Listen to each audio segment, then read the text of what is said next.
नमस्कार दोस्तों, मेरा नाम दीपक। मैं आप सभी का स्वागत करता हूँ इस ऑडियो बुक सीरीज़ में ताओ ते चिंग भाग 2।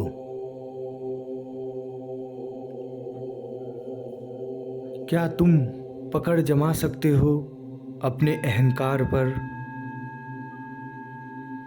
और अब भी ताओ पर केंद्रित कर सकते हो? जो तुम करते हो अपनी जीवन शक्ति का संग्रह जीवन में अनुकूलशीलता पाने के लिए, क्या तुम बने हो एक बच्चे की तरह?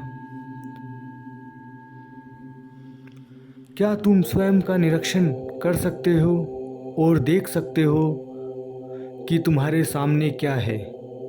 क्या तुम एक नेता हो सकते हो बिना खुद को व्यवस्थापक समझे?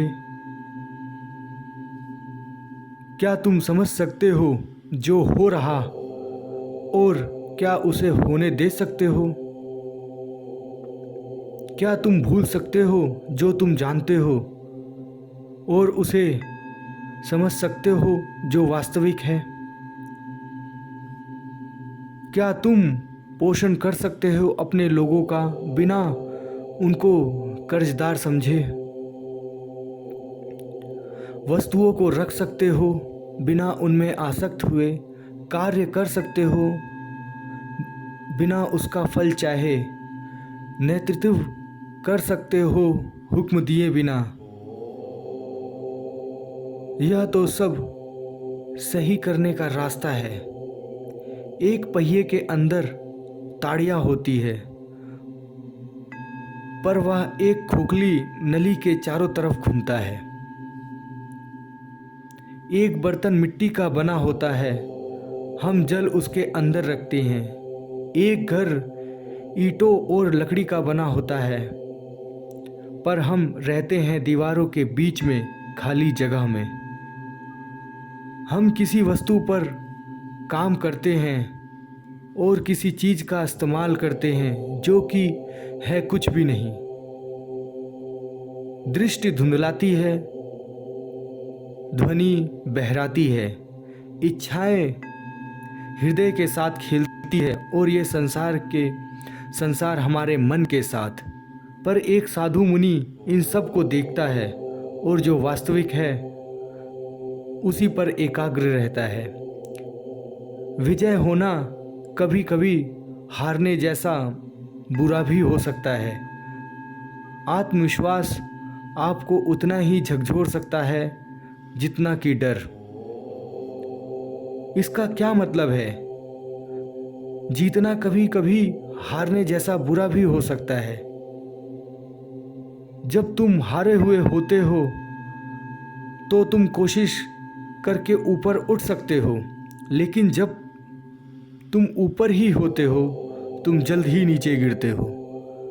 हार जीत की परवाह मत करो और जो तुम्हें करना है उसे करो। इसका क्या मतलब है? आत्मविश्वास आपको उतना ही झकझोर सकता है जितना कि डर। डर आपको कई बार नुकसानदेह कार्य करने से रोक देता है, लेकिन अधिक आत्मविश्वास होने से आप में घमंड हो जाता है। गर्व से चलो पर घमंड मत करो। अपनी क्षमताओं को पहचानो और तुम्हें कोई वापस नहीं धकेल पाएगा। जो तुम कर सकते हो उसे करो, बाकी सब अपने आप होता जाएगा। तुम ताओ को देख नहीं सकते चाहे कितने भी ध्यान से देखो। तुम उसे सुन नहीं सकते चाहे कितने भी ध्यान से सुनने की कोशिश करो। तुम उसे पकड़ नहीं सकते चाहे कितनी भी जोर से पकड़ो। इसको देखो, इसका कोई आरंभ नहीं है। इसके साथ चलो, इसका कोई अंत नहीं है। पर यह है, यह तुम में भी है और तुम्हारे चारों तरफ भी है। वर्तमान को समझो और तुम्हें आदिकाल तक का ज्ञान हो जाएगा। इसे कहते हैं वक्त का पहिया। प्राचीन साधु मुनि बहुत ही प्रभावशाली होते थे। वे बहुत ही मग्न होते थे, बहुत ही गहराई से विचार करते थे। हम इसको शब्द में नहीं बता सकते कि वो कितने गहन थे। हम तो सिर्फ इस बारे में बात करते हैं कि वे कैसे थे। वे सावधान होते थे जैसे कि बर्फ पर चलता हुआ आदमी। वे सतर्क होते थे जैसे कि एक जवान दुश्मन के इलाके में होता है। वे विनम्र होते थे जैसे कि एक मेहमान होता है। वे तेज होते थे जैसे कि बर्फ़ पिघलती है। वे समतल होते थे जैसे कि एक लकड़ी का टुकड़ा। उनका मन घाटी जितना गहरा होता था और उनका हृदय झरने के जल के जैसा निर्मल। क्या आप ऐसी सहजता और निर्मलता का इंतज़ार कर सकते हैं? इस संसार को समझने से पहले क्या आप कार्य करने से पहले सही समय का इंतज़ार कर सकते हैं? जब आप फल की इच्छा के बिना कार्य करते हैं तब आप महान कार्य करते हैं।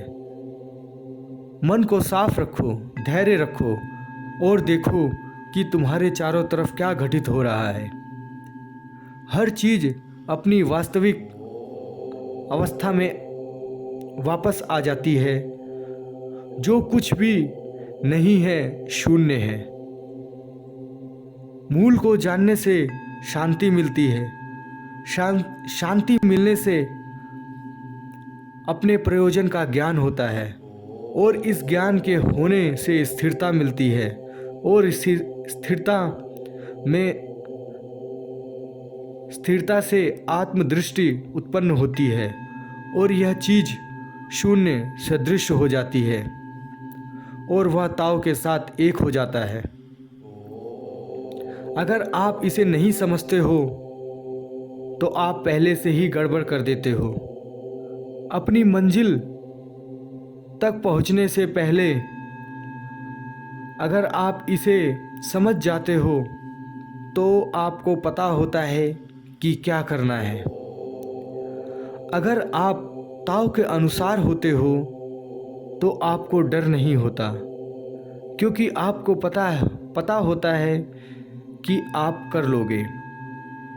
जब साधु मुनि नेतृत्व संभालते हैं तो किसी को पता भी नहीं चलता कि वो मौजूद हैं। दूसरा अच्छा नेता वो होता है जो भलाई करता है।